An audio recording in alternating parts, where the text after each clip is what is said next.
Hello, hi, welcome to my channel. As you all know, I'm Ketki, and those of you who don't know, let me tell you, I'm Ketki, and today in this video, I'm here with a wonderful book, and I'm going to read a story in this book for all of you.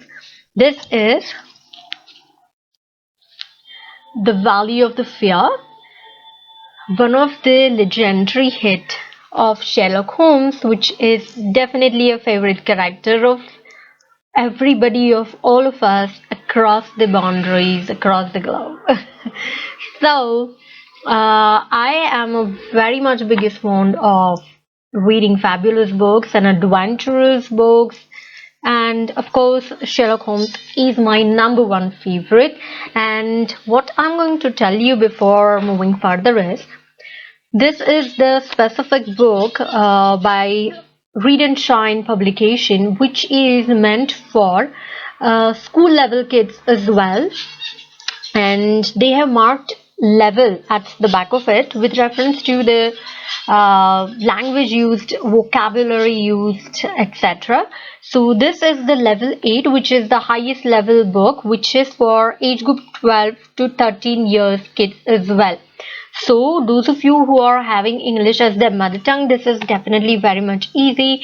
Those of you who are Indian, of course you can understand it very much easily because we speak English so much often. And those of you who are foreigners, like maybe Europeans or something, who have any or the other as their mother language or their language of working other than the English, you can also understand this even if you are probably English A1 level plus. Okay, so I'm going to read it in a very much decent way so that everybody will understand it. So without any further ado, let us move to today's story from the Valley of the Fear. Part 2: The Scorers. The Man. Part 2 is named as The Scorers, and there are certain small stories or the part of this one story named as Scorers. And the first part of this is The Man. So, it was the 4th of February in the year 1875. It had been a severe winter, and the snow lay deep in the gorges of the Gilmerton Mountains. The oil lamps had just been lit in the leading passenger car, a long, bare carriage in which some 20 or 30 people were seated. The greater number of these were workmen returning from their day's toil in the lower part of the valley. At least a dozen, by their grimmed faces and the safety lanterns which they carried, proclaimed themselves miners. Several women of labouring class and one or two travellers who might have been small local storekeepers made up the rest of the company, with the exception of one young man in the corner by himself. It is with this man that we are concerned. He is a fresh complexioned, middle-sized young man, not far, one would guess, from his 30th year. He has a large, shrewd, humorous grey eyes, which twinkle inquiringly from time to time as he looks around through his spectacles at the people about him. The iron and coal valleys of the Vermisa district were no resorts for the leisured or the cultured. Everywhere there were stern signs of the crudest battle of life, the rude work to be done, and the rude and strong workers who did it. The young man traveller gazed out into this dismal country with a face of mingled repulsion and interest, which showed that the scene was new to him. At intervals, drew from his pocket a bulky letter to which he referred, and on the margins of which he scribbled some notes. Once from the back of his waist, he produced something which one would hardly have expected to find in the possession of some mild-mannered man. It was a navy revolver of the largest size. As he returned it slantwise to the light, the glint upon the rims of the copper shells within the drum showed that it was fully loaded. He quickly restored it in his secret pocket, but not before it had been observed by a working man who had seated himself upon the adjoining bench. "Hullo, mate," he said. "You seem healed and ready." The young man smiled with the air of embarrassment. "Yes." And he said further, "We need them sometimes in the place I come from." "And where may that be?" "I'm lost from Chicago." "Are you a member of the union?" "Sure." "Then you will get a job, I guess. Have you any friends?" "Not yet, but I have the means of making them." "How's that then?" "I'm one of the eminent order of a freeman.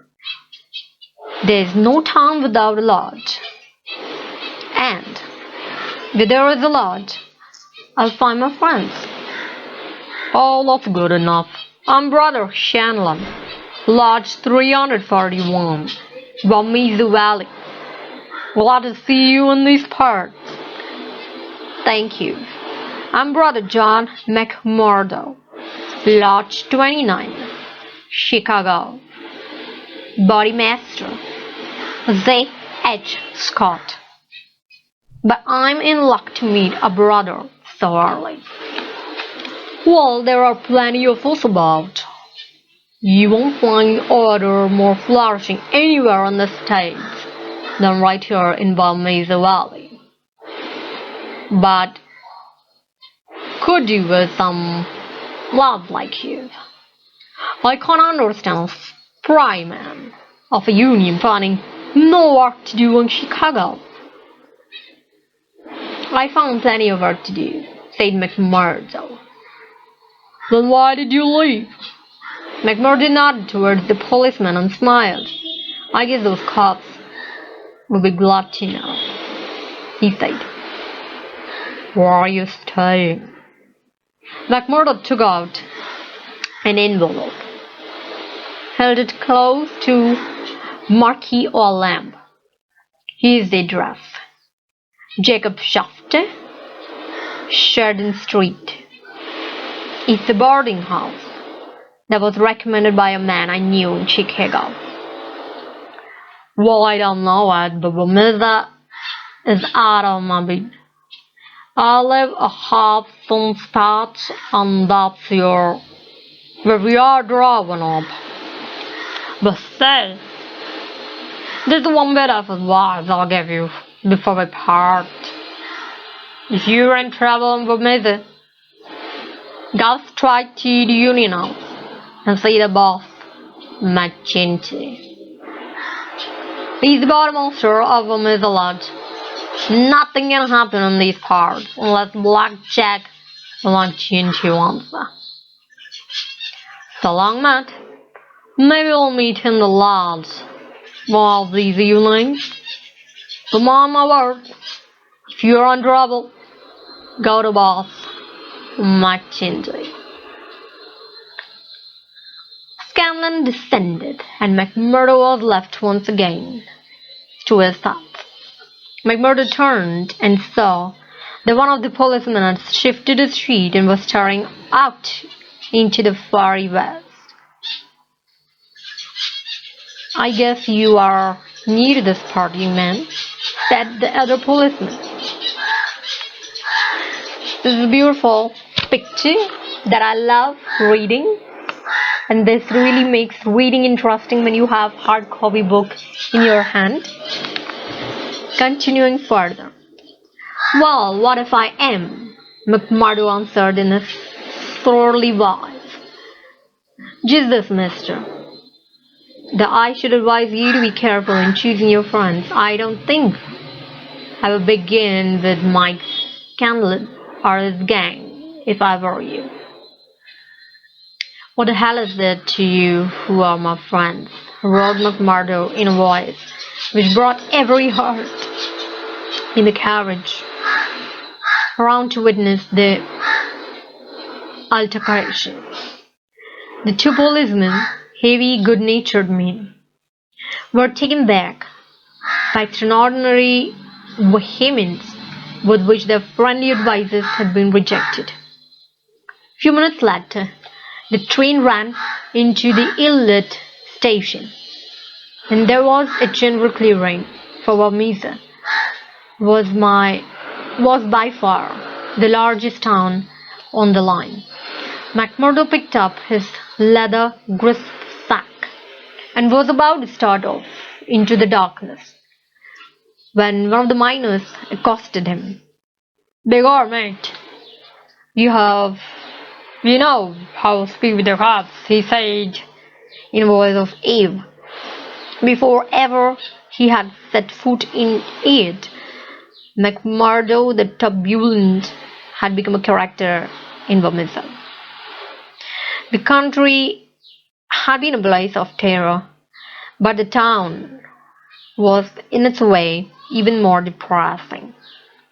As they approached the center of the town, the scene was brightened by a row of well-lit stores, and even more by a cluster of saloons and gaming houses, in which the miners spent their hard-earned but generous wages.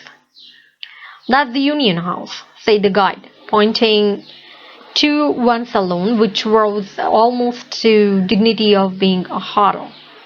"Jack McGinty is the boss here." "What sort of man is he?" McMurdo asked. "What? Have you never heard of the boss?" "How could I have heard of him when you know that I'm a stranger in these parts?" "Well, I thought his name was known clear across the country. It's been in the papers often enough." "What for?" "Well," Miners lowered his voice, "over the affairs." "What affairs?" "Good Lord, mister, you're queer, if I must say it without offence. There's only one set of affairs that you will hear in these parts, and that's affairs of the Scovrels. Why, I seem to have read the Scovrels in Chicago. A gang of murderers, are they not?" "Shh! On your life!" cried the miner, standing still in alarm and gazing in amazement at his companion. "Man, you won't live long in these parts if you speak in the open street like that. Many a man has had the life beaten out of him for less." "Well, I know nothing about him. It's only what I have read. Now that's the house you are after, the one standing back from the street. You will find old Jacob Shafter that runs it as an honest man as lives in this township." "I thank you," said McMurdo, and shaking hands with his new acquaintance, he plodded, grist sack in hand, up the path with the laid-off dwelling house, at the door of which he gave a resounding knock. He was opened at once by someone very different from what he had expected. It was a woman, young and singularly beautiful. She was of a German type, blonde and fair-haired, with a piquant contrast of a pair of beautiful dark eyes, with which she surveyed the stranger with a surprise and pleasing embarrassment which brought a wave of colour over her pale face. "I thought it was father," she said with a pleasing little touch of German accent. "Did you come to see him?" "He's downtown. I expect him back every minute." "No, miss," he said at last. "I'm in no hurry to see him, but your house was recommended to me for board. I thought it might suit me, and I know it will." "You're quick to make up your mind," said she with a smile. "Anyone but a blind man could do as much," the other answered. She laughed at compliment. "Come on right in, sir," she said. "I'm Miss Shafter, Mr. Shafter's daughter. My mother's dead, and I run the house." A heavy elderly man came plodding up the path. In few words, McMurdo explained his business. For $7 a week, paid in advance, he was to have a board and lodging. So it was that McMurdo, a self-confessed fugitive from justice, took up his abode under the roof of the Shafters, the first step, which was led to so long and dark a train of events, ending in a far distant land. End of the story 1. The Man. I'm going to read further stories which are the part of this big story named as Scorers, and please do stay with me, do subscribe to my channel, hit the bell icon so that you will get notified once I release the next episode. Do stay connected to know more further about this scandal.